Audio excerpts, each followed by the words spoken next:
The system does not fail everyone equally. The system does not fail everyone equally. It fails those who do not fit with the structure. Again, I say the statement: the system does not fail everyone equally. The system does not fail every students equally, but it fails who does not fit with the structure. Real learning is creativity. Real learning means creativity, problem solving, thinking, understanding. We are still living 21st century, but we follow that 19th century's education. Why the education system need to be a chance? What is the hidden truth about the Indian education system that no one talk about that? Hello friends, myself Riton. I am going to explain about that, why education system need to be a chance now. The hidden truth about the education system that no one tell you. Hello. Before I start, the video, I request to all of you, please join on YouTube and watch the full video. আমার ভাই বোনদেরকে বিশেষ করে বেশি অনুরোধ করছি যে অবশ্যই দেখো যে is it necessary to change anything in Indian education system? Okay, is any mandatory thing need to change? তো আজকে আমরা বাংলায় আলোচনা করব, ইংরেজিতে আলোচনা করব না, কারণ অনেকেরই অসুবিধা হয় ইংরেজিতে আলোচনা করলে। তো অনেকেই আমাকে বলেছে দাদা বাংলাতেই আলোচনা করো বিষয়গুলো, তাহলে আমাদের আরও কনসেপ্টগুলো ক্লিয়ার হয়ে যাবে। তো বাংলায় আমরা আলোচনা করব। তো আমি আজকের এই ভিডিওটির মাধ্যমে পাঁচটি পয়েন্টের মাধ্যমে ক্লিয়ার করতে চাই প্রত্যেকের কাছে। তো যেটা ফার্স্ট পয়েন্ট শুরু করার আগে আমি একটু ইন্ট্রোডাকশন দিতে চাই যে 21st সেঞ্চুরিতে আমরা বর্তমানে 21st সেঞ্চুরি চলছে এবং আমরা 19th সেঞ্চুরিজ এডুকেশন ফলো করছি। কিন্তু এটা কেন ফলো করব অ্যান্ড কেন আমরা চেঞ্জ করবো, এডুকেশন সিস্টেম কেন চেঞ্জ করার প্রয়োজন, সে সম্পর্কে আজকে আলোচনা করব। ঠিক আছে? তো নাম্বার ওয়ান সেটা হচ্ছে কি যে the system is outdated. You can also given the first title, the system is outdated. It means system is outdated means হচ্ছে কি কাঠামোটি পুরনো হয়ে গেছে। মানে যদি তুমি আগের 19th সেঞ্চুরিজ এডুকেশন যদি দেখো, তাহলে সেক্ষেত্রে হচ্ছে কি ব্যাক বেঞ্চার সিস্টেম মিনস অনেক বাচ্চাকে একই সঙ্গে পড়াতো। ঠিক আছে? অনেক বাচ্চাকে কি একই সঙ্গে পড়াতো। ঠিক আছে? তার সঙ্গে হচ্ছে কি সেই সময় যে এডুকেশন সিস্টেম তৈরি হয়েছিল সেটা পুরোটাই হচ্ছে কি ইন্ডাস্ট্রিয়াল বেজ হয়ে তৈরি হয়েছিল, যে শ্রমিক তৈরি করা হবে ইন্ডাস্ট্রিয়ালের জন্য। ঠিক আছে? এবং তার উপর বেস করে কিন্তু তৈরি হয়েছিল। কিন্তু বর্তমান প্রজন্মে কি এআই এর যুগ হয়ে গেছে, সেই সিস্টেমকে আমরা ফলো করলে কিন্তু আমরা পিছিয়ে পড়বো। অনেক দেশ আছে, অনেক দেশ এগিয়ে রয়েছে। ঠিক আছে? বুঝতে পারছো আমি কি বলছি? Everything from the schedule to grading to curriculum design was created over 10 years ago and has not evolve much since. মানে যেটা 100 বছর আগে করা হয়েছিল, যেটা সাধারণত কিছু শ্রমিকদের জন্য তৈরি করা হয়েছিল, সেটা কিন্তু আমাদের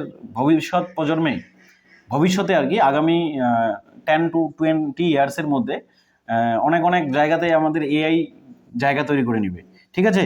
এটা আমাদের সিস্টেম নাম্বার রুল নাম্বার 1 গেল যে দ্য সিস্টেম ইজ আউটডেটেড।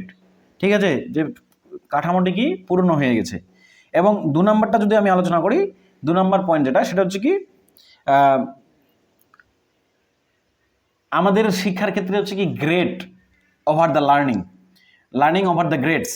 মানে বিশেষ করে এখনকার বাচ্চাদের দেখবে যে শুধু খালি ওই যে বলে না B+, A+, এইগুলার আশায় কি আমরা কি পড়ছি বা পাস হবো শুধুমাত্র।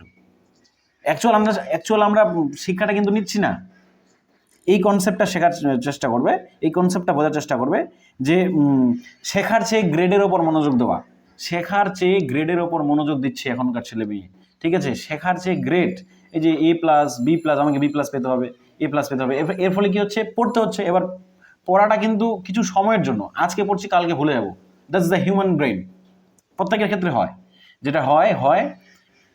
তো সেটা কি আমাদের তোমাদের হচ্ছে ওই মনে রাখার বিষয় থেকে আমাদের মাস্টারি ওরিয়েন্টেড হচ্ছে শিক্ষাটা ইয়ে করতে হবে, সিস্টেমটাকে আমাদের করতে হবে মাস্টারি ওরিয়েন্টেড। সেকেন্ড পয়েন্টটা কি, শেখার চেয়ে গ্রেডের ওপর মনোযোগ দেওয়া হয়। শেখার চেয়ে গ্রেডের ওপর মনোযোগ দেওয়া হয় মানে কি, যে শিক্ষার্থীদের পরীক্ষার জন্য তথ্য মুখস্থ করে ঠিকই, কালকে আমার ইংরেজি পরীক্ষা, এবার আমাকে তো ইংরেজি পড়তে হবে কি না, কালকে আমার হচ্ছে বাংলা পরীক্ষা, তাহলে বাংলা আমাকে পড়তে হবে। এবার আমি পড়লাম ঠিকই আছে, এবার আজকে পড়লাম কালকে মনে হারিয়ে গেল। That's the human brains formula, যে আমরা যে কোনো কিছু পড়লে আমাদের মনে হারিয়ে যায়, ঠিক আছে, সাধারণত হারিয়ে যায় কি না, তো এটা স্বাভাবিক। তো ওটাই একটু আমি বলবো যে এখানে শেখার বিষয়টা হচ্ছে কি, যে প্রকৃত শিক্ষা কি বলতো, সমালোচনামূলক চিন্তা ভাবনা, ক্রিয়েটিভিটি থিঙ্কিং যেটাকে বলে, সৃজনশীলতা, ক্রিয়েটিভিটি, ঠিক আছে, লজিক্যাল থিঙ্কিং, ঠিক আছে, প্রবলেম সলভিং, এগুলা হচ্ছে কি শেখার বিষয়, এই পয়েন্টটা থেকে। এবং 3 নম্বর পয়েন্টটা যদি আমরা আলোচনা করি, যে একই আকার মানে all size fit but does not work, all size fits but does not work, মানে আমি একটা গুলি দিয়ে 10টা পাখিকে মারতে পারি না, এটা সম্ভব নয়। যেটা আমাদের ভারতবর্ষের বা ওয়েস্ট বেঙ্গলের এডুকেশন সিস্টেম করে, সেটা কি একই ঘরের মধ্যে অনেক ব্যাক বেঞ্চার সিস্টেমে, যদিও এখন একটু করে আমি দেখতে পাচ্ছি আশেপাশে সোশ্যাল মিডিয়ায় যে ব্যাক বেঞ্চার সিস্টেমটা কি হচ্ছে, এটা আমাদের ফিনল্যান্ডে অনেক উন্নত, বিশেষ করে ফিনল্যান্ডে অনেক উন্নত। তো এই বিষয়টা আমাদের হচ্ছে কি একটু বুঝতে হবে, যে এক আকার মাপসই সব কাজ করে না, মানে একটা ক্লাসরুমে অনেক শিক্ষার্থী থাকে, তার মধ্যে সবারই ব্রেন সবভাবে কাজ করে না। এবার আমি 10টা বাচ্চাকে টিউশন পড়াই বা 10টা বাচ্চাকে একটা ক্লাসে পড়াচ্ছি, এবার সবাই কিন্তু তাড়াতাড়ি করে বুঝে নিবে তার কিন্তু মানে হয় না। একজন ধরে নাও আগে বুঝে নিল, দুজন ধরে নাও আগে বুঝে গেল, দুজন বুঝতেই পারছে না, তাহলে সেক্ষেত্রে ওর সিস্টেমটা আলাদাভাবে চেঞ্জ করতে হবে, আমাদেরকে চেঞ্জ করতে হবে, আমাদের যে মানে পড়ানোর যে ধরনটা সেটা চেঞ্জ করতে হবে। সেই জিনিসগুলো যেন একটু খেয়াল থাকে, যে আমি বাচ্চাটাকে শেখাচ্ছি এবং বাচ্চাটা শিখতে পারছে না, মানে তার মানে এখানে সিস্টেমটা যদিও ভূমিকা পড়ে আসে, কিন্তু আমাকে আগে চেষ্টা করতে হবে, শিক্ষকদের চেষ্টা করতে হবে যেন সেটা কি ভালোভাবে আবার অন্য একটা ওয়েতে, অন্য একটা মেথডে যা এক শিক্ষার্থীকে শেখায়, ঠিক আছে। মানে অ্যাকচুয়ালি ওই যে বললাম প্রত্যেক শিক্ষার্থী আলাদা, তবুও আমরা আশা করি তারা একইভাবে একই গতিতে পরিবেশে শিখবে, ঠিক আছে। অনেক শিক্ষার্থী আবার বাদ পড়ে যায় একঘেয়ে বোধ করে, অথবা তারা যথেষ্ট স্মার্ট নয় বলে মনে করতে হয়। এবং এর থেকে আমরা কি বুঝবো, এই পয়েন্টটা থেকে বুঝবো যে এই ব্যবস্থা সকলকে সমানভাবে ব্যর্থ করে না। হ্যাঁ, the system does not fail everyone equally, but it fails those who do not fit with the structure. ব্যাপারটা বুঝতে পারছো, এরকম একটা আর কি ব্যাপার। তো নেক্সট যেটা যে কি আমাদের যেটা ভেরি ভেরি ইম্পর্টেন্ট পয়েন্ট, 4 নম্বর হচ্ছে কি আধুনিক দক্ষতার উপর উপেক্ষা করা, avoiding the digital skill, avoiding the present skill. মানে বর্তমান যুগে যে এআই, কোডিং, ঠিক আছে, ডিকোডিং, ডিজিটাল মার্কেটিং, ডিজিটাল হচ্ছে এডুকেশন, ডিজিটাল এই সরঞ্জাম আর কি, এটা কিন্তু হচ্ছে না। ফাইন্যান্সিয়াল এডুকেশন সেটা কিন্তু স্কুলের দিকে হয় না, স্কুলের মধ্যে নেই, স্কুল সিস্টেমের মধ্যে নেই। ব্যাপারটা বুঝতে পারছো, ফাইন্যান্সিয়াল এডুকেশনটা একদমই নেই। অনেক ছেলে মেয়ে, গ্রামের ছেলে মেয়ে অনেক স্কুলে পড়ে, ঠিকই আছে, আমি বুঝতে পারছি, পড়তে তো অবশ্যই হবে সবাইকে, এবং তার সঙ্গে সঙ্গে একটা স্কিল যে তৈরি করে দেবে, সেই স্কিলটা কিন্তু তৈরি করতে পারে না স্কুল। সবার ক্ষেত্রে বলছি আমি, সবার ক্ষেত্রে তৈরি করতে পারে না। এবার জীবনযাপন কিন্তু সবাইকে করতে হবে, যে সে জীবনযাপন করবে না, সে বেঁচে থাকবে না এখানে, এরকম কিন্তু না। তো এই কনসেপ্টটা একটু বুঝবে, যে এই যে বর্তমান প্রজন্মে যে এআই বা ডিজিটাল মার্কেটিং আসছে, এই জন্য আমাদের নিজের দক্ষতা তৈরি করতে হবে। এবার প্রেজেন্ট সিচুয়েশনে কম্পিটিশনের যুগ অনেক প্রচুর, চাকরি বাকরির ক্ষেত্রেও কম্পিটিশন প্রচুর, যে কোনো জায়গায় কম্পিটিশন, বিজনেসের ক্ষেত্রেও কম্পিটিশন, চাকরির ক্ষেত্রেও কম্পিটিশন, এই যে কম্পিটিশনগুলো হচ্ছে, এবং এর ফলে হচ্ছে কি এক তো সরকার চাকরি দিচ্ছে না, মানে প্রতি বছরে যদি এসএসসি হয়, প্রতি বছরে যদি তোমার হচ্ছে এই যে প্রাইমারি টেট হয়, তাহলে মোটামুটি এইদিকে যেসব ছেলে মেয়ে এই লাইনে ছিল, টিচিং লাইনে, তারা অন্য লাইনে যাবে না, এবং সেইখানে কম্পিটিশন তৈরি হবে না, ওরকম এনভায়রনমেন্ট তৈরি হবে না। তো এই কনসেপ্টগুলো যদি একটু মনে থাকে তাহলে ভালো হয় আর কি, যে বর্তমান প্রজন্মে এআই এর যুগ, এই কনসেপ্টটা নিতে হবে। ওই জন্য আমাদের নিজের মধ্যে নিজে স্কিল তৈরি করতে হবে। আমরা এমন একটি পৃথিবীতে বাস করি যেখানে এআই উদ্ভাবন বা উদ্যোক্তা দ্বারা পরিচিত। এবং আরেকটা আমি স্টেটমেন্ট বলবো, আপকামিং 10 বছর বা 20 বছরের মধ্যে দেখবে পৃথিবী এত পরিবর্তন হয়েছে, তুমি ভাবতেই পারবে না আর কি, ধারণা করতে পারবে না, ঠিক আছে। এবং দ্য লাস্ট পয়েন্ট, যে এই যে আমাদের এডুকেশন সিস্টেম যে চেঞ্জ, কেন, why the education system need to be change, কেন করব, কেন পরিবর্তন করব এবং কি পরিবর্তন করা দরকার, আমার উদ্দেশ্য কি পরিবর্তন করা দরকার, দ্য ফিফথ পয়েন্ট দিস। ঠিক আছে, তো এখানে হচ্ছে কি এই যে আমাদের বললাম, আগেও আমি বললাম যে মুখস্থ বিদ্যা থেকে বাচ্চাদের হচ্ছে কি মাস্টারি ওরিয়েন্টেড শিক্ষাটা শেখাতে হবে, যেন মাস্টারি ওরিয়েন্টেড হয়ে যায় সেই জিনিসটার উপর। মাস্টার যেমন শিক্ষক কোনো কিছু একটা টপিক পড়ালে শিক্ষকের আগে থেকে ধারণা থাকে, এরকম হচ্ছে কি বাচ্চাটার মধ্যে মাস্টার ওরিয়েন্টেড শিক্ষাকে দিতে হবে। ঠিক আছে, সৃজনশীলতা, সহযোগিতা এবং কৌতূহলের ওপর মনোনিবেশ করা, সৃজনশীলতা, কৌতূহলতা এবং সহযোগিতার উপর মনোনিবেশ করা, ব্যক্তিগত শিক্ষা এবং বিভিন্ন পদ গ্রহণ করা, ব্যক্তিগত শিক্ষার উপর জোর দিতে হবে।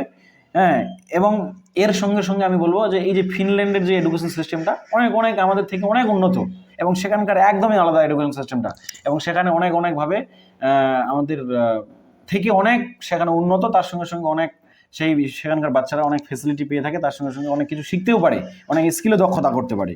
ঠিক আছে, এবং ফাইনালি আমি উপসংহারে আসবো, যে উপসংহারে বলতে এই সিস্টেমটা ছোটোখাটো পরিবর্তন নয়, পুরো সিস্টেমটাকে পরিবর্তন করা উচিত। বিকজ আমি প্রথমেই আলোচনা করছি, I told explain about that at the start of the video, যে we are still living 21st century, but we মানে actually we live in 21st centuries, but we still use the 19th centuries education. মানে 21 শতকে বসবাস করা সত্ত্বেও আমরা 19 শতকের financial education system follow করছি। ঠিক আছে, তো এই আর কি, যে শিক্ষা ব্যবস্থা, ঠিক আছে, শিক্ষা হওয়া উচিত মানবিক সম্ভাবনা উন্মোচন করা, বাচ্চাদের একটি বাক্সে স্থাপন করা নয়, এখানে বলেছে আর কি, বিভিন্ন বিজ্ঞানীরা বলেছে। তো এই জিনিসগুলোকে খেয়াল করবে। ঠিক আছে, তাহলে সিস্টেমটি ছোটোখাটো পরিবর্তন প্রয়োজন নয়, এটির একটা বিশাল রূপান্তর প্রয়োজন। তো এই জিনিসটা একটু মনে করবে। তো আশা করি ভিডিওটি ভালো লেগেছে। যদি এই বার্তাটি আপনার সাথে অনুপ্রাণিত লাগে তাহলে অবশ্যই শেয়ার করো বন্ধুদের সাথে, নিজের আপনজনের সাথে শেয়ার করো, হ্যাঁ, ভাই বোনদের সাথে শেয়ার করো, যাতে ওরাও একটু বুঝতে পারে যে why the education system need to be change now. ঠিক আছে, আমি 5টা সিম্পল টিপস, 5টা সিম্পল বাক্য দিয়ে বুঝিয়ে দিলাম। তো এই ছিল আমার আজকের এই ভিডিওটি। যদি ভালো লাগে থাকে তাহলে অবশ্যই পাশে থাকো। Okay, with this I am going to wrap up this video and I am going to end of the discussion. তো আগামীকাল দেখা হবে। Okay, take care of yourself and take care of family. এবং আমি ফাইনালি শেষে বলে রাখি যে অবশ্যই যদি কোনো ভুল বলে থাকি আমি, তাহলে আমি অবশ্যই ক্ষমা প্রার্থী। আমি ইচ্ছাকৃতভাবে ভুল করিনি, ভুল হচ্ছে বেরিয়ে যেতে পারে। ওকে, with this I am going to wrap up this video. Okay, take care of yourself, take care of family.